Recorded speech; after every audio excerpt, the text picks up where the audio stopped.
Welcome to my channel. I hope कि आप सब ठीक ठाक होंगे। आज का हमारा टॉपिक है यूपीआई पेंशन इजाफे के हवाले से ब्रेकिंग न्यूज़ अपडेट।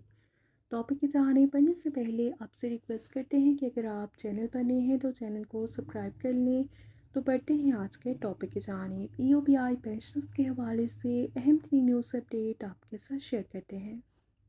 कम से कम तनख्वाह में इजाफा, यूपीआई पेंशन भी बढ़ाई जाए। पेंशनर्स में सहाफ़ियों, उसातिज़ा समेत मुख्तलिफ निजी इदारों के 5 लाख से ज़्यादा अफराद शामिल हैं। कम से कम पेंशन हमेशा के लिए कम से कम तनख्वाह के मसावी कर दी जाए ताकि ये खुद ब खुद बढ़ती रहे।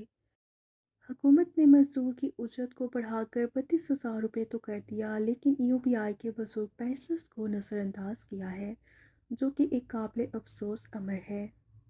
क्योंकि महंगाई के इस बदतरीन दौर में सिर्फ 1500 रुपये का इजाफा दिया गया है और 10,000 रुपये की कलील पेंशन से महीना भर बाइज्जत गुजारना इलाज मुआवजा नामुमकिन है।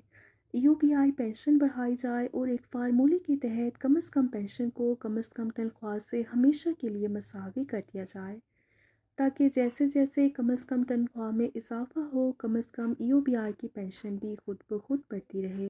यूपीआई की पेंशन में सिर्फ 1500 रुपये का इजाफा किया गया है, जो कि ऊँट के मुंह में सिरे के मुतरादिफ है। और यूपीआई की पेंशन में हर 3 साल बाद इजाफा लाजिम हो जाता है लेकिन इस कानून की भी खिलाफ वर्जी की जा रही है। हालांकि यूपीआई पेंशनर्स में कारखाना या फैक्ट्री मजदूर ही नहीं, सहाफ़ी, सिक्योरिटी गार्ड्स, रेस्टोरेंट वर्कर्स और मुख्तलिफ दीगर निजी इदारों के 5 लाख से ज़्यादा अफराद शामिल हैं। लिहाजा वक्त का तकाजा है कि यूपीआई की पेंशन को महंगाई के हिसाब से बढ़ाकर 32,000 रुपये किया जाए और इसको हमेशा के लिए मजदूर की उजरत के मसावी कर दिया जाए, ताकि जैसे जैसे तनख्वाह में इजाफा होता रहे तो यूपीआई की पेंशन में भी इजाफा होता रहे।